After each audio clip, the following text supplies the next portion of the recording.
So there were just a few things in this dream. Um, One where Bishop Stephenson was back in the pad and he had to go off in the rain to a youth activity. He told me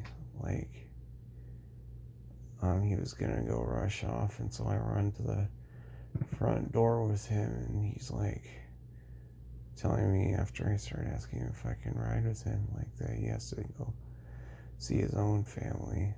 In other words, he wasn't going to a youth event, it was something he was doing for himself. Then there was this bald guy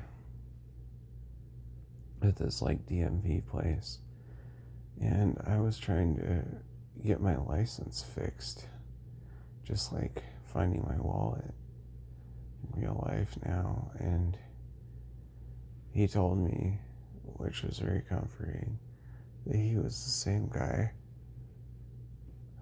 at Swift Transportation that told me that I couldn't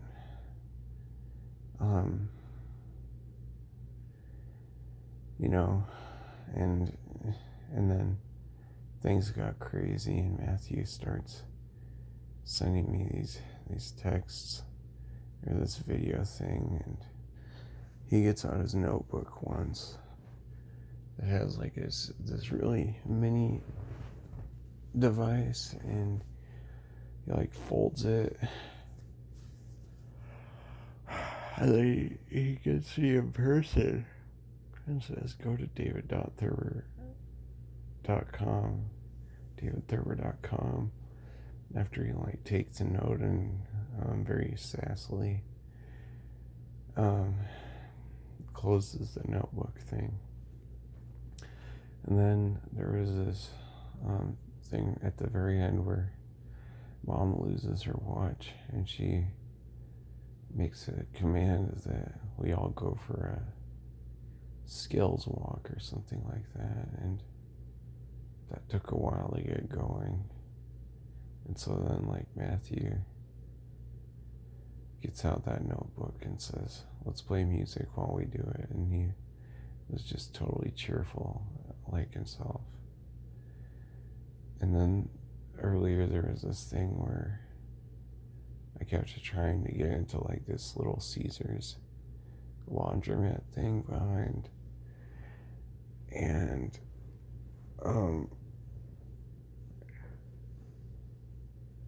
it was hard, and I was looking at these cars,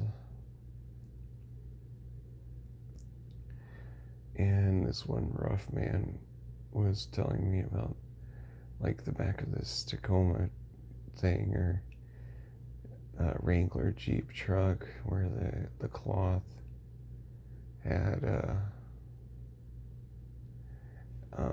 window melting thing, and then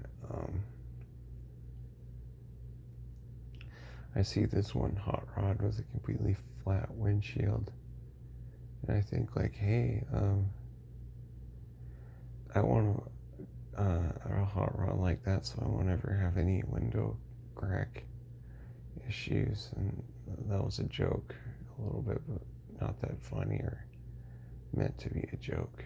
And then there's this thing where Dad called me at the landing of the stairs to the front door at Pad, and I thought, oh, this is it. Dad wants to have FHE as a family, and then finally there was this one girl that I was lusting after, and her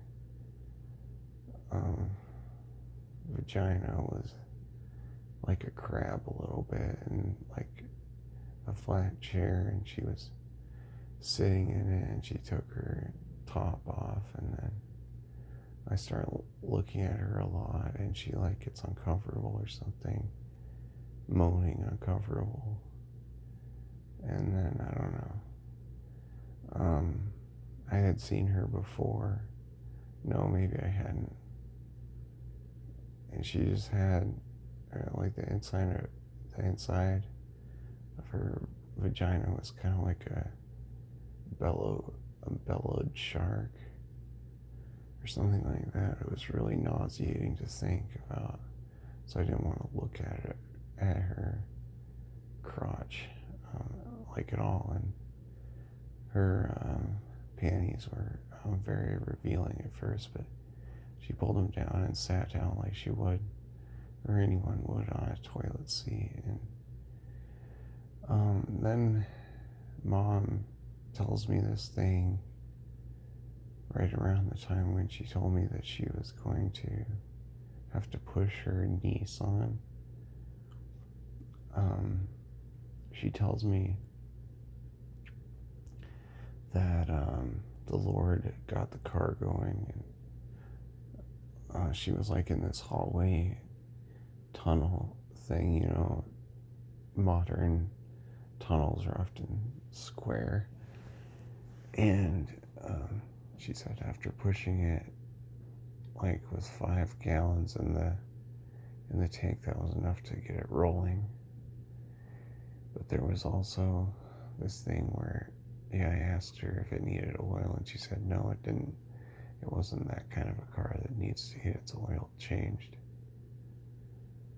And then I was telling them later how much extreme joy I was feeling, and that, like, oh yeah, this is something that I can tell you about, well, implying that there's other things I couldn't tell them about. But I was gonna say that